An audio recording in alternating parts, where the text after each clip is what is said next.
Welcome to Kindred, hosted by me, Kate, and my sister, Jen. In this podcast, we explore our human relationship to the natural world. In connecting to this planet, we also connect to understanding, compassion, and empathy. How can we see ourselves not as separate or above animals in nature, but a critical and integrated part of an active ecosystem? Through conversations with animal advocates, scientists, conservationists, and many others, we look to inspire a new awareness of how and why we connect to animals and nature in order to repair and restore our relationship to the natural world.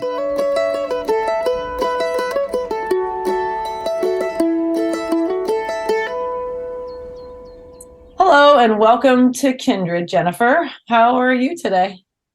I am very well. How are you? I'm good. We just got back from a huge family trip up to our cabin in the mountains where we did lots of work, and I think we're all recovering. But yeah, feeling good. Jennifer, I'm just going to jump right in because I'm super pumped about this episode today, and it's one that you and I have wanted to cover for a real long time. And today we have the honor and pleasure of speaking with evolutionary biologist and cognitive zoologist, Dr. Mathias Osvath from Lund University in Sweden. And we are learning all about the incredible raven today. So pretty pumped about that. It's one of our favorite birds, isn't it? Yeah, they are so cool. Yeah. And we, like you said, we really are excited to have this conversation with such an amazing scholar. And right. Yeah, what a big brain talking about a smaller, really big, smart brain. So yes, right. And you and I were just recently in Sedona, Arizona, and we saw a very cool group, I don't know, murder of ravens, whatever they're called, that were very near our hotel. And it was just so cool to watch them for even a minute, and just you could see there was an instant dynamic with them, and just they're just kind of otherworldly, you know? Yeah, there's definitely something about them. Yep. Yeah.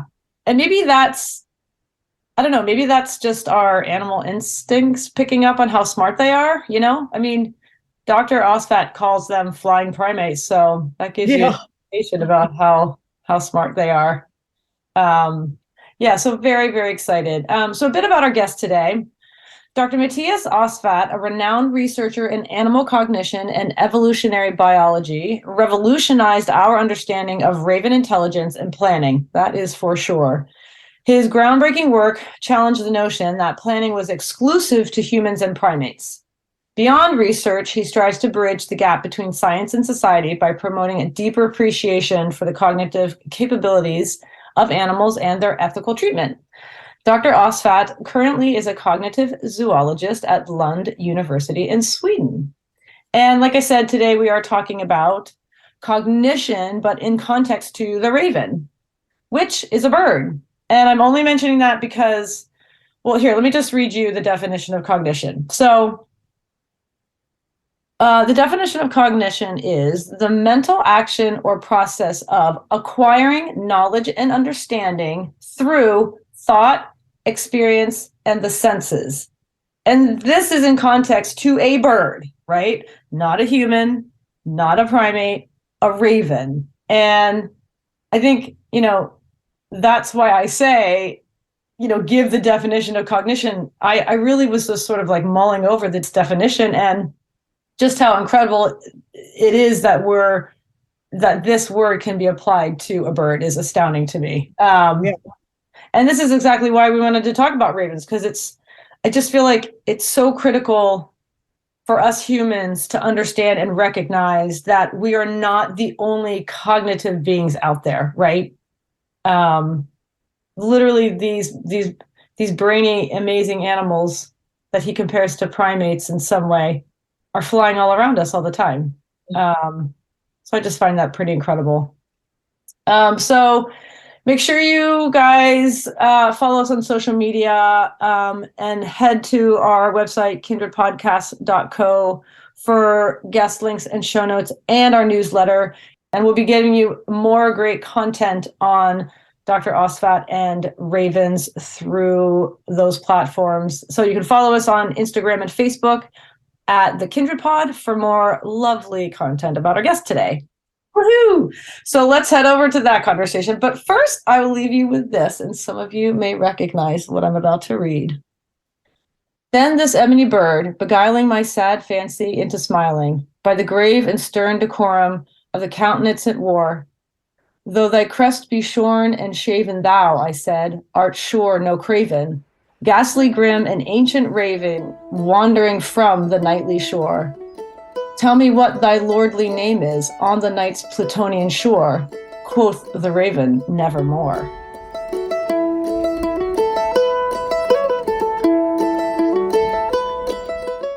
Dr. Osvath, welcome to Kindred, and thanks so much for joining us today.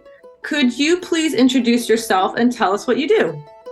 Yeah, thank you very much. So my name is Mathias Osvath, and I'm an associate professor in cognitive zoology. So I lead a research group where we're studying comparing the Sauropsida lineage with the Synapsida lineage, which is the mammals with the reptiles and birds, to try to figure out how evolution of cognition kind of happened the last 325 million years.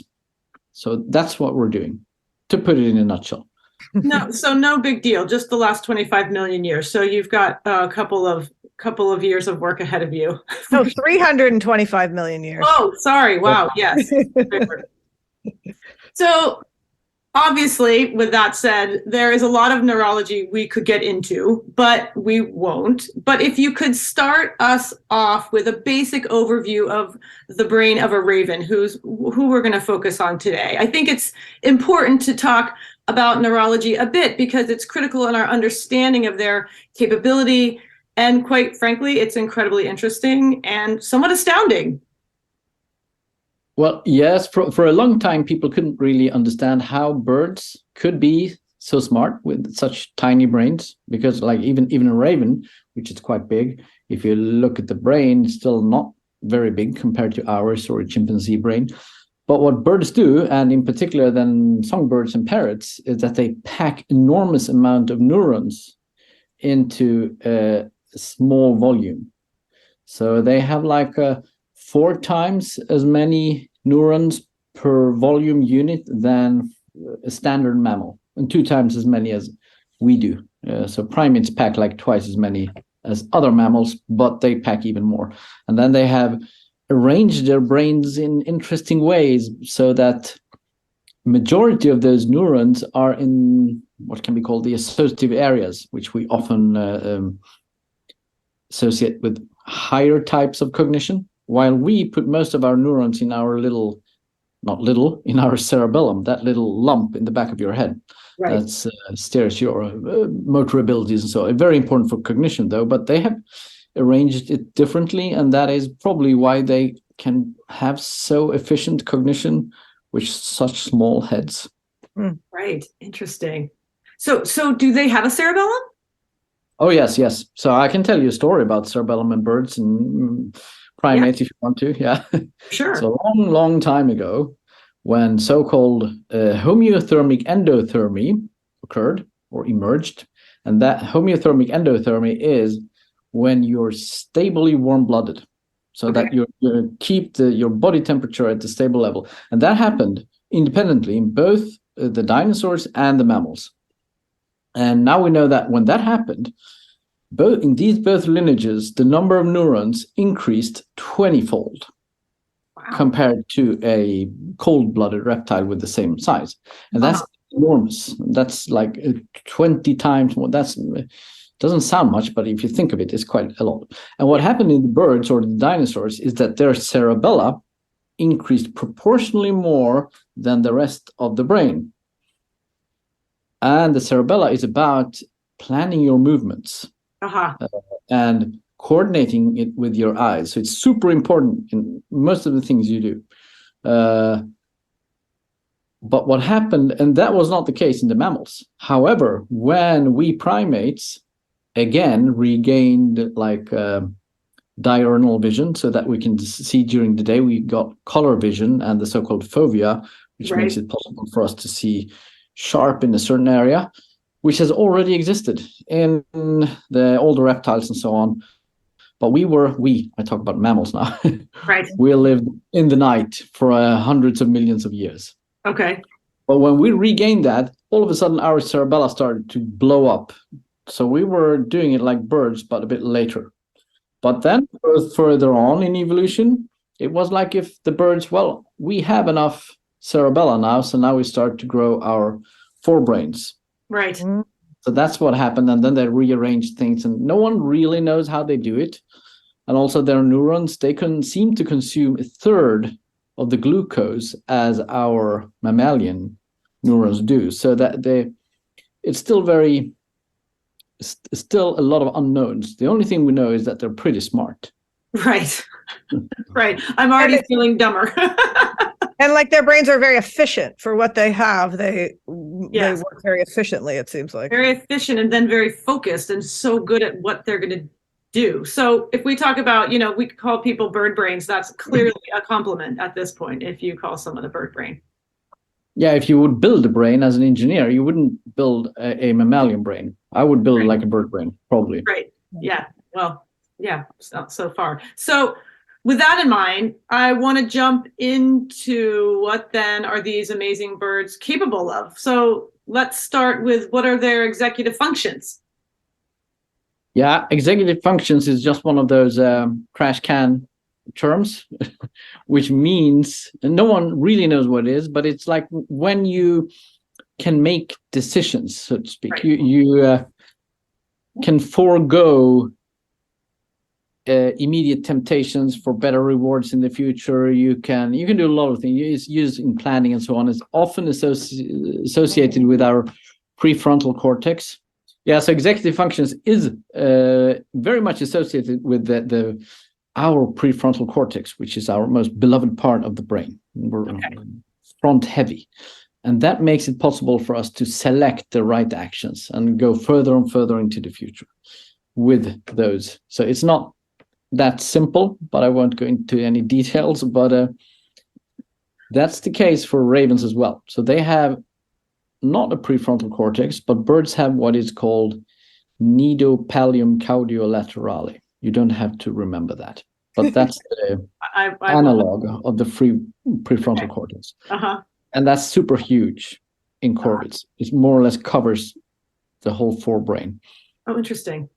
So that is probably why they're so good at, for example, self-control, that is foregoing a smaller immediate reward for a bigger, more valuable reward in the future, why they can plan quite intricately about things like, should I take this tool or should I take that tool, given what I know would probably happen in 15 or 20 minutes.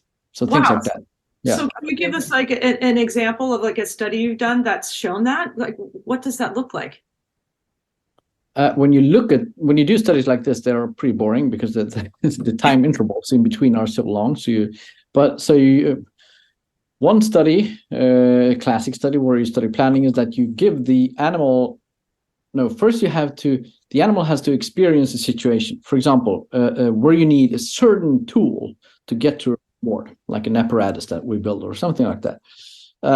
And then they can use the tool. Usually we only allow it to do it once to avoid all kinds of habituations and associations and so on. Thereafter, we show the apparatus again, but they don't have any tools. And then they get frustrated. So then an hour later or so on, in a different room or position, they get a board from where they can select only one thing. So we have toys, which we know they like. We have the tool, and sometimes we also add then the immediate reward. Okay. And then they select, and then they have to keep this tool or cache it or whatever they do with it. So we just look at what they're doing. And then when the apparatus gets reinstalled in a room which they couldn't even see when they selected, if they took the right tool, they will be able to get the food. And that, you can play around with that to see whether if the future reward or this apparatus is further away into the future, like 20 minutes, 1 hour, 2 hours a day. Wow. How does that affect their choice? Like, is the immediate reward. Right. Does that become more valuable the longer into the future the other reward is? And it is. It becomes more valuable. So it's that's how humans function as well. Like, do you want to have $50 today or 100 in a year? So they actually can delay their gratification, is what you're saying. Yes. That's amazing. That's amazing. It really is. The implications of that are almost terrifying. It's incredible.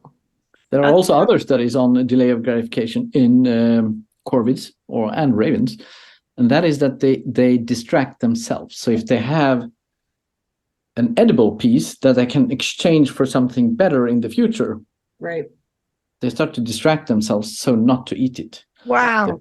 And this is also how humans do it, and children that are successful in the marshmallow test, for example, if you're familiar with that, that's what they do. So that's kind of a meta thing. Okay, what's the marshmallow test? It's an old classic test done on children, that you put a marshmallow in front of them, and then you tell them, if you wait 15 minutes or whatever the time is, you'll get 2, and then you leave the room and film the kid. Oh yeah, I have seen variations on that before and watching them. Yeah. So clearly, they don't do that well. Would pass that with flying colors. Well, so I have one question before we leave this, though, because I was thinking about that, and you were saying about the thing that ravens have that's analogous to a frontal lobe, and then saying children, like I know from having especially a son who's not yet 25, that I've heard scientists say that his frontal lobe isn't even fully formed yet. So a raven might have more ability to do that than a human without their frontal lobe fully formed. Is that true, or is that a big leap to take? Probably not true, but true in another way, and that is that birds in general, and ravens specifically, develop much quicker than any mammal. So they're the NCL, which is the prefrontal cortex then for birds, is probably fully formed after just a year or so, because every test that we run like on developmental tests, ravens reach the highest stages that you find in great apes and humans, but they sometimes do it in weeks, days, when it takes months or years for primates to reach that. So that's a big and a very interesting difference because we don't know how they do it, but it's probably part of their success. Yeah. Wow, that's incredible. Because if you're like a raven couple, they can get 4 to 6 kids a year. Right. And then they throw them out because then they're more or talk less about smart. informed. Yeah. And then they can get 5, 6 again. If you're an orangutan, you might be stuck with your one child for 10, 15 years. Right.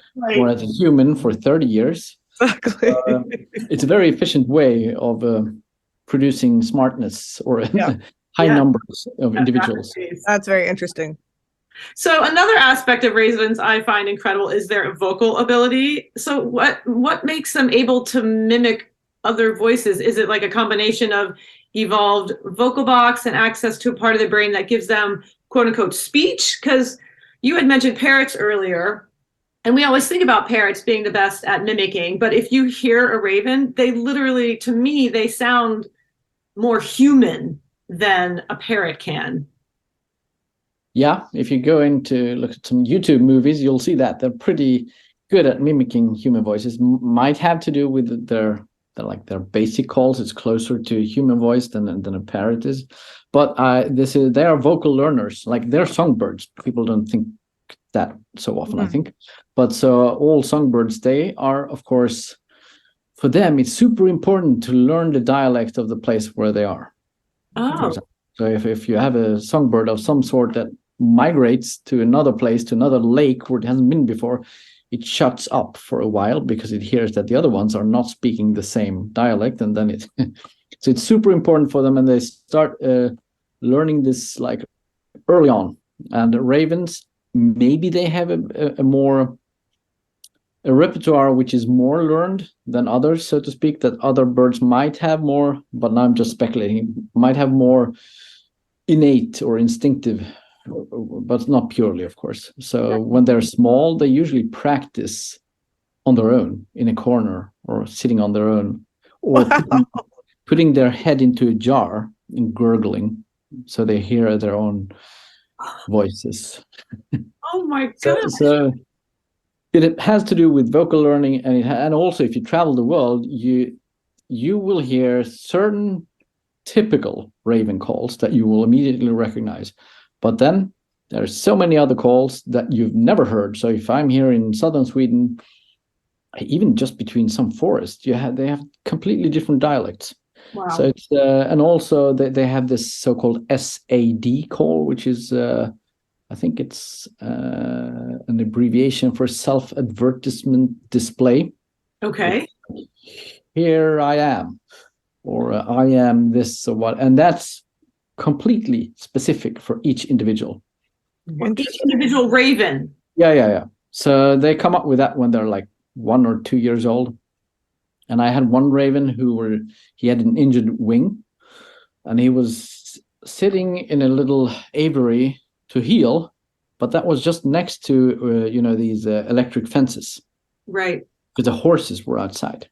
And electric fences, they make this clicking sound every once in a while. Yes. My hypothesis, I didn't see it, is probably that he saw that this 500-kilo chunk of meat will move when this click happens. After that, his SAD call became a click. And it looks very fun because they blow up their whole body and they take their wings out and they look just fabulous. And then out comes the click. That was it. That was just the click. Yeah, because for him, that was super impressive. Right. It was very powerful. Yeah. Right. That's so they can come up with whatever. That's that is incredible. I'm very impressed by that. So does that mean they have a temporal lobe? Well, yeah, they have, of course. Right, because that's where speech is, in the temporal lobe. Yeah, I mean, a lot of studies have been done on songbirds to understand human speech. So it's quite analogous, that's the most fascinating part, that we are so similar, even if we're separated by 325 million years. Yeah. Right. People might not think about that. They see a smart animal. Well, that's smart, yeah, but it's a dinosaur, and it's far, far removed from you. Yeah. And it's so easy to get to know a raven, for example. And that's our common ancestor was like, probably couldn't outsmart a toad. Not a clever creature. Right. And now we're here and we're so similar. Yeah. Wow. I just have to pause for a minute. I just lost everything. I just am so, the other thing too is we are the most recent species compared to these other animals. I mean, that's where we talk about how what's astounding to me is how we are so unaware of how intelligent these other species are when we've only been here for a couple minutes. Yeah, I think 2 million years ago, the smartest creature on Earth was a corvid. I believe that. No one can check me, but that's what I think. Yeah, no one can check you. You can stick with that truth. We're going to back you up. It's difficult to think as a human, it's difficult to think in geological time perspectives because they're so huge. But right now, it's like 20 million years. Yeah. Like that's a moment. So there is nothing that's saying that we are the only ones that will reach the level we've reached. Right. So rather birds, and especially primates, no mammals as well. Birds and mammals, they've walked hand in hand, at least since we became warm-blooded. Right. The same innovations, cognitive innovations, similar things, roughly around the same time. Often birds are ahead of mammals, to be honest. Right. So there's nothing that precludes that in 1 million years, 300,000 years, whatever, that you will have this type of cognition in birds too. Because we are a chimpanzee, more or less, scaled up twice our brains. I mean, the number of neurons, more or less. Maybe that's a good plot premise for a new version of the Planet of the Apes. It could be birds that are doing this now. I think that primates are honorary birds. Interesting. It's been said by Nathan Emery in 2006. He's a comparative psychologist. When he wrote a paper on the similarities of corvids and apes, and he was just struck by how similar they are. So he named or dubbed the corvids feathered apes. But I think it's the other way around. And we're getting more and more results showing that birds were actually earlier than the mammals. And a lot of the things we associate with mammal cognition is actually primate cognition, which has to do with our vision and those things. So I think vision is very important, and birds had a head start. Yeah. Also communication, vocal communication. Well, that's who's the best in the world on vocal communication? Well, humans maybe, or probably, but birds, that's a huge group. Of course, you have the marine mammals and so on, but I think birds and even crocodilians, they are vocal communicators. Right. And that's the closest living relatives of birds. So I think we are more similar to them than they are to us. Yeah. And we just happen to be the smartest right now. Yeah.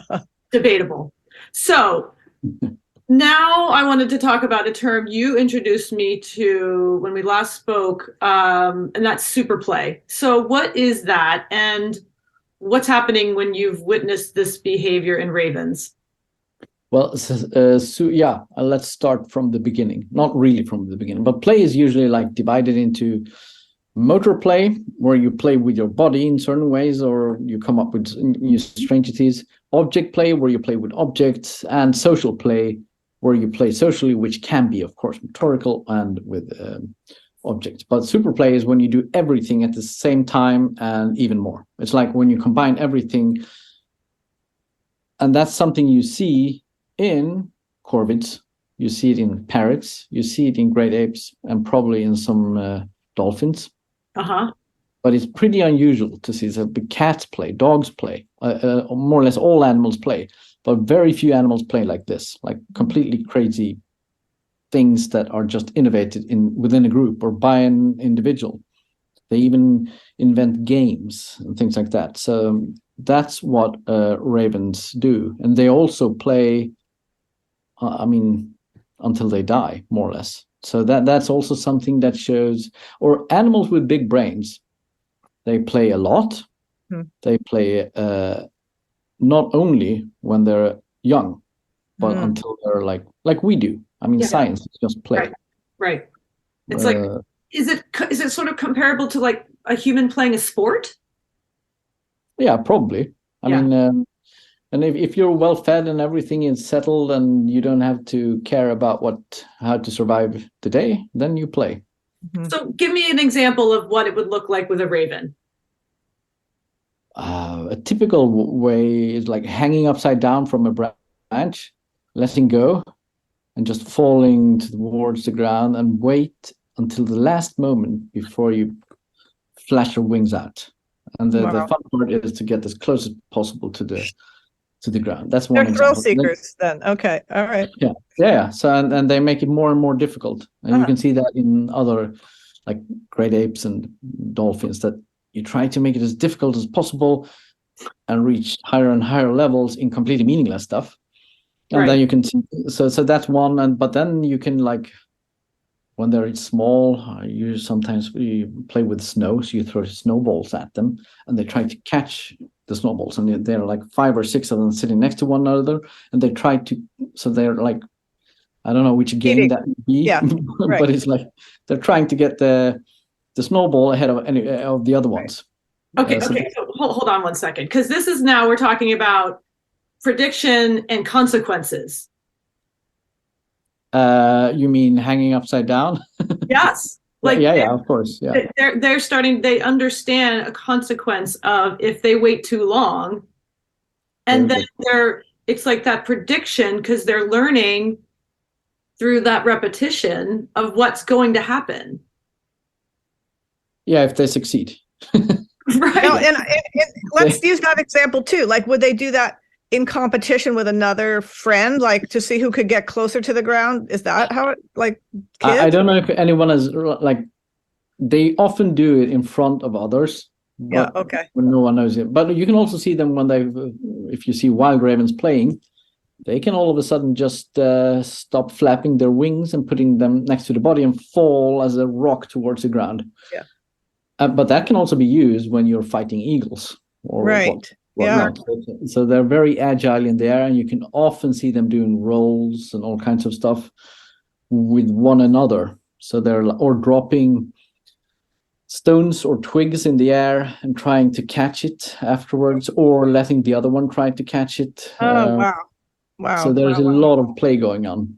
So that super play must be a huge contributor to their evolution, their brain evolution, right? Because there's, I feel like the smaller the species you are, the quicker you evolve. Don't know if that's true. I'm just sort of making that, but that's kind of what I've heard. So is this like, are they just getting smarter and smarter every time they have babies? You mean that the babies, like each generation is getting smarter, or the parents? They just pass these genes down. Now they know how to go catch a stick and play fetch. I mean, I'm not sure about that, but they are pretty smart already. right. And that's why they can be all over the world, more or less. I mean, corvids. Yeah. So it's not that they, it's the other way around often. Right. The same is true for us, that like we can be on most parts of this globe because we're smart enough, even if we didn't evolve to be where we are. And the same is true for them and many others. But but play, no one knows what it is really, what it's for. But it has been highly associated with brain health, also in humans. Interesting. And it seems also that animals with bigger brains play more. So it's an enigma. It's a bit like sleep. That's my hypothesis. Interesting. It seems to be completely meaningless and takes a lot of time. And if you don't do it, your brain rots. Yeah, you don't feel good. Right. Yeah. So does that mean that ravens sleep like a human? Do they? Oh, yeah. That's not. Yeah, they sleep. Do you know if they dream? I think they have REM sleep, which is associated with dreams in humans. Yeah. But dreaming is a very difficult area to study. I have never studied it, but I've learned that it's difficult. But of course, they give away small, especially when they're kids, calls in their sleep, as if they were just like dogs, Yeah. Right. Yeah. So then, thinking of this, do ravens have access to empathy or perception? And like what you were talking about earlier in that super play, do they experience emotional contagion? Is that true? Well, we used actually play to study whether they have emotional contagion. Right. So emotional contagion is that you, to put it simply, that you get into the same mood as someone else. Because there's something else called behavioral synchronization, and that is when if a chicken is eating somewhere, the other one will also start eating. Or if, you see these behaviors all over, like if a flock of birds, so one bird starting to fly, the rest will fly, and so. But that's not the same thing. So what we did was actually, since birds or ravens do play in many, many different ways, we instigated play with an object, for example, in one individual. So they were like 2 years old, 1 or 2, when they're really playful. So we give them a favorite toy. And then you have a whole group of ravens, but the other ones are not getting the toy. So the first one is just starting to play. And then you see the play spreading within the group. But it's not behavioral synchronization, because not everyone is starting to do object play. Instead, some are doing social play, some are doing like a motor play. And so it's the mood, the playful mood is spreading. So that's the way we studied it. And it's been replicated by others as well. We tried to do this in rayas, if you know what that is. No. Flightless birds, South America. we were surprised by how much they played, especially as juveniles, and that they wrestle and they do all kind. But we couldn't find that type of emotional contagion. But that's probably because they don't have that many modes of play. Uh-huh. So playful mood at least spreads. Interesting. So then what do you do with the word empathy in context to ravens? It's a difficult word. Right. It's like,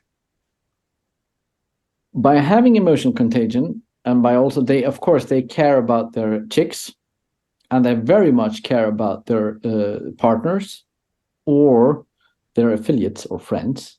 So if someone is fighting them or something else, they will help.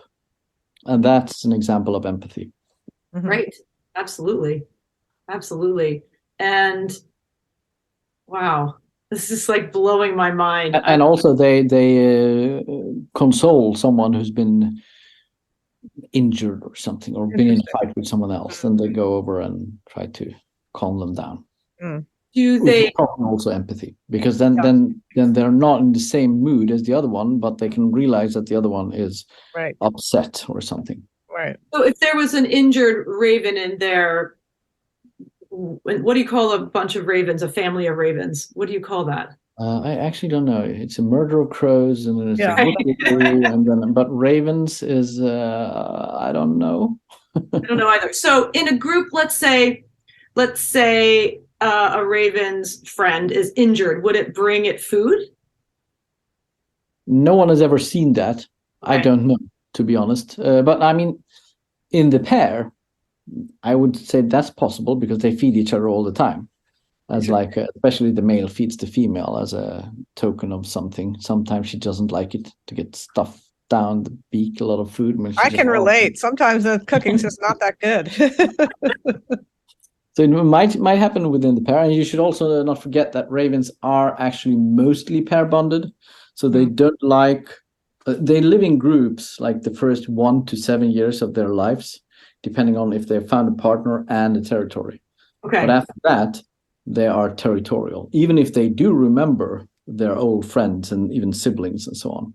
Right. So, but empathy, if you want to study that, I think one should study it within the pair.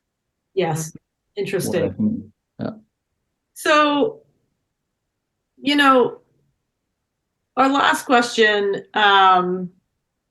sort of like focused around your perspective of this conversation and how it relates to humans. But, looking at ravens, they show up in many cultures and myths, and they really do hold a magic about them, obviously. Their image and voice, echo throughout history, from the Norse god Odin to Greek mythology, all the way to Edgar Allan Poe. And we're really quite taken with these animals. And maybe that's because humans have identified the intelligence of these birds for a long time. From your perspective, why is this a more important conversation in terms of how this better connects us to animals and the natural world? And what new perspectives or awarenesses can we gain about ourselves through understanding corvids? I mean, I would say the list is long. Well, I would like to return to this geological perspective, that it might be the case that in 500,000 years, the most intelligent creatures are not us. And 2 million years ago, when there were ancestors of ours that looked very much like a bipedal semi-human ape, they were probably not the smartest. So it's like you have to understand that humans right now exist here with their intelligence, but it's nothing unique, probably. It might not stay like that all the time. It is perhaps, we are the ones that can talk about it right now, of course. It could have been corvids. So there's nothing given in that it's us here. Obviously, something must have happened during evolution that made that happen. But since birds and mammals have walked hand in hand for so long, we should be a little bit more humble in trying to understand. Even the chicken in your backyard is a wonder of intelligence. Yes. Compared to, now I'm being very mammalo angry, but compared to many mammals, the chicken is like, fantastically clever, also social. But our problem as mammals is that we can't really see birds as we see mammals because they're so quick. So all their behaviors and so on goes so quick that we can't read them in the same way as our dogs and cats. Right. But I love your perspective of humble. I think that's such a fantastic reminder for us humans to really take the time to understand the ecosystems that we live within. And I think corvids are just and birds are such an incredible example of when just from this brief conversation we've had, my mind is so blown by the ability for these animals, and it is humbling, and it makes me feel really way dumber, and I love that. It's like just the fact what they can do that they've been doing for so long that I'm still not doing as well as they are. I find just incredible. A more grim perspective could be that the last dead human will probably be eaten by a corvid. And then they will take over. Yeah. Well, on that note, we are going to end this conversation because that's my favorite ending of any interview I've ever had. So yes, I love that grim perspective. So where can we find your work to learn more about your research and the incredible world of corvids and beyond?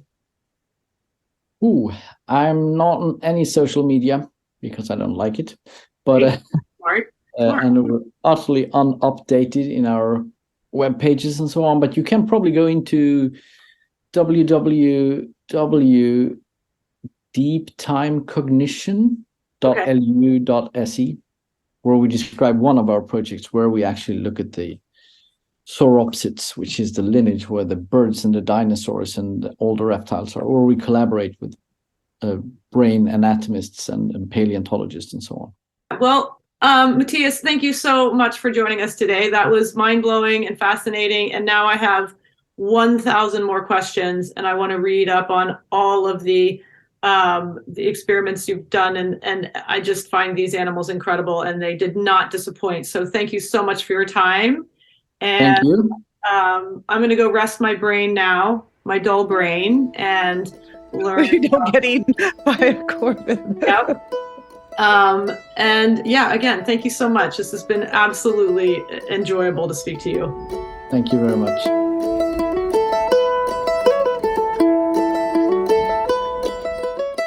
Hey everybody, welcome back to The Takeaway.